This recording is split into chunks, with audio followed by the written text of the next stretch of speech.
Hello mga kananay. Noong mga nakaraang buwan nga ay may nag-request sa atin na magluto naman ng gantong gulay. Kaso nga hindi natin napagbigyan dahil sa bukod sa mahirap itong hanapin ay mahal pa ang kilo. Siguro pumapatak siya na nasa 400 ang isang kilo. So ngayon nga na bumaba na ang presyo nito at mga nasa 200 lang ang isang kilo, ay sige go! Magluto tayo nito.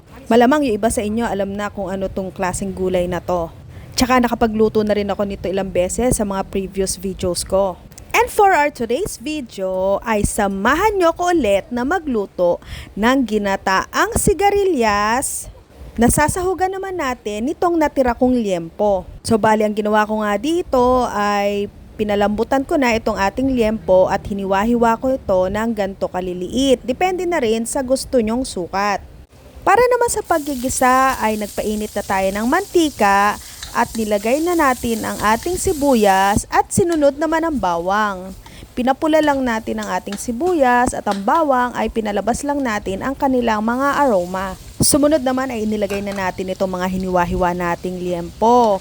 Hinalo-halo lang natin ito para hindi manikit at nilagyan na natin ng iba pang pampalasa gaya ng bagoong, siguro mga 2 kutsarang bagoong ang inilagay natin dito at ito na ang magsisilbing pampaalat natin. Naglagay na rin ako ng 3 siling green at 1 siling pula. Dito naman sa pampaanghang ay depende na rin kung anong level ang gusto mo. Sumunod naman sa pagigisa ay nilagay ko na rin itong ating mga gata. Mga 2 gata muna ang nilagay ko. Parang tansya-tansya muna o kutob-kutob ba? At syempre, babanlawan natin ang pinaglagyan. Naglagay din tayo ng magic sarap, pampadagdag sarap. At pag kumukulo na ang ating gata, ay pwede na nating ilagay ang ating mga hinihiwa-hiwang sigarilyas. At itong niluluto nating sigarilyas ay mga nasa 1 kilo naman. So ayan, imemekos-mekos-mekos lang natin para tumalab na ang mga pampalasa na inilagay natin.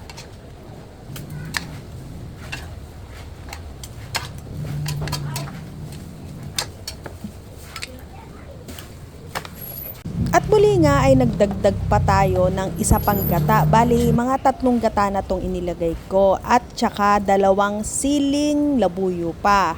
Yung 3 gata ay tamang-tama lang dito sa ating lulutuin na 1 kilong sigarilyas. At dito naman sa sili ay depende ka na. Sabi ko nga kung anong level ng anghang ang gusto mo. At ganyan lang nga ni, mekos-mekos-mekos lang natin mga insan para tumalab na ang iba pang pampalasa.